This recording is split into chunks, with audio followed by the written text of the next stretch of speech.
I think more significant is what the Supreme Leader Khamenei has said in the last 24 hours, that the rioters must be put in their place. And I think that will encourage greater crackdown, more repression of protests. And we've already seen live ammunition being used as well as tear gas. I'm afraid the outlook is pretty bleak, and I think we're going to see more bloodshed in the coming days as a result of the Supreme Leader's encouragement, if you like, to the security forces. At least 16 people have been killed during a week of unrest in Iran, according to human rights groups monitoring the situation. Protests over soaring inflation have spread across the country, sparking violent clashes between demonstrators and security forces. Iran's supreme leader, Ayatollah Ali Khamenei, said that officials would talk to protesters but insisted that rioters must be put in their place. On Friday, President Trump threatened Iran, saying that if Tehran violently kills peaceful protesters, Washington would come to their rescue. Well, Nicholas Hopton is a former British ambassador to Iran, now Director General of the Middle East Association. Good afternoon to you, Nicholas. Good afternoon. Just first of all, we've seen protests in Iran before. How serious do you think these ones are? Well, they're very serious, and as we've seen already, significant loss of life. As you say, at least 16 people reported killed, and I imagine the numbers may emerge to be much higher in due course. The protests, as you say, have been going on for a week. They've been escalating. They've spread across the country. They now are protests in 2/3 of Iran's provinces.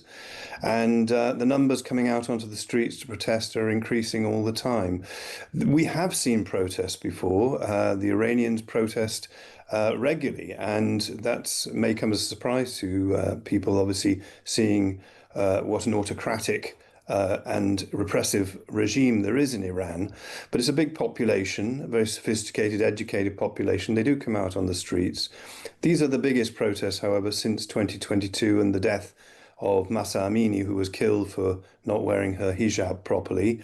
But in the past, we've seen even bigger protests. Back in 2009, with the Green Revolution, after the election of Ahmadinejad, which was seen as fraudulent by the people, there were months of protests and many people killed as well. So this is a serious protest. It seems to be set on escalating.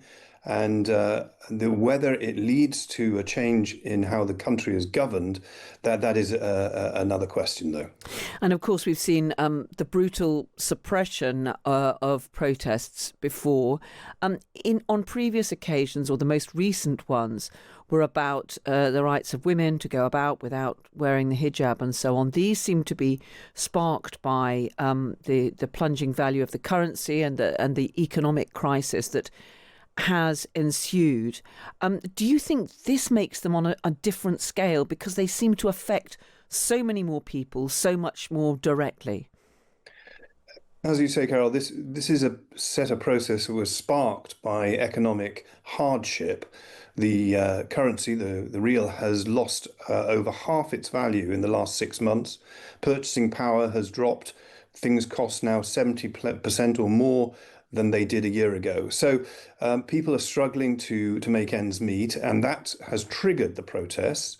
Initially, it was shopkeepers, people from the bazaar, gold traders who came out in protest. But those initial protests a week ago have spread to wider parts of the population and are attracting support from truck drivers, many other different parts of society, and particularly from the younger generation, Generation Z, Gen Z, which is very numerous. It's a young population in Iran, and we're seeing a lot of young people taking part in these demonstrations, essentially sending the message they've had enough of this regime. They want a different future.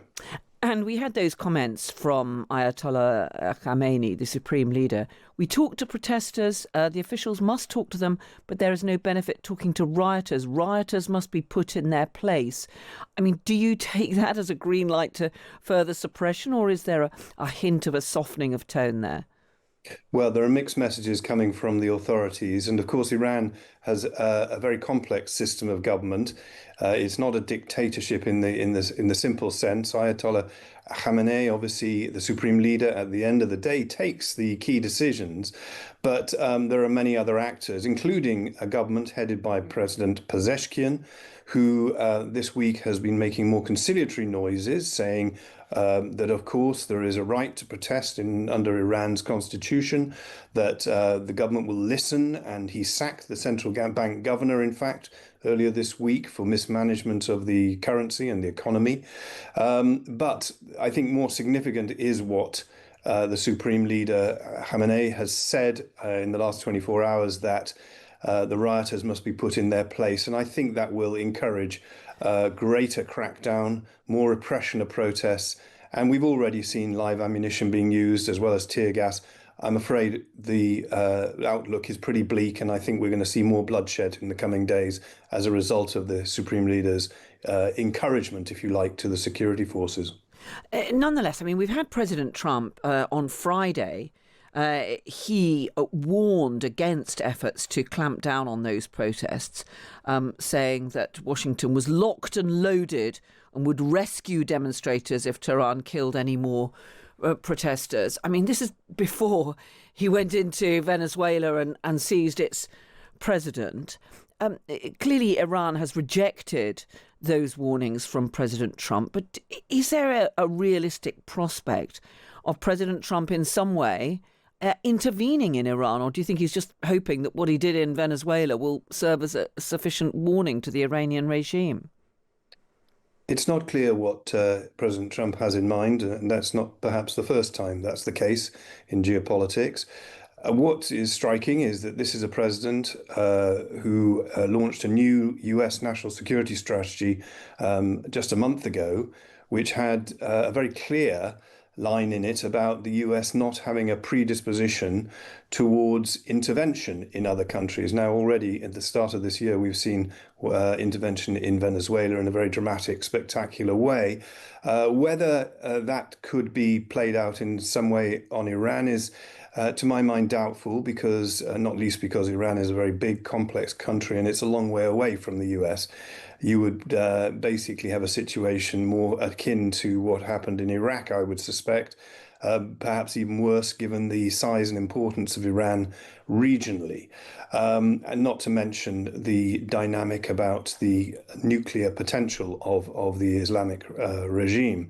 So I don't know what President Trump has in mind. Without putting boots on the ground, it's hard to see how he can actually protect the protesters. I don't see that happening. Whether he has in mind targeted bombing strikes, such as we saw earlier in last summer during the 12-day war with Israel, that may be more in his mind. But at the moment, it sounds like rhetoric which is designed to encourage the Iranian authorities to avoid a severe crackdown. I fear, though, as the voices coming out of Tehran have already indicated, the Iranians will not take any notice of what President Trump has said there. Nicholas Hopton, former British ambassador to Iran, now Director General of the Middle East Association. Really good to have your thoughts. Thank you so much for joining us this afternoon.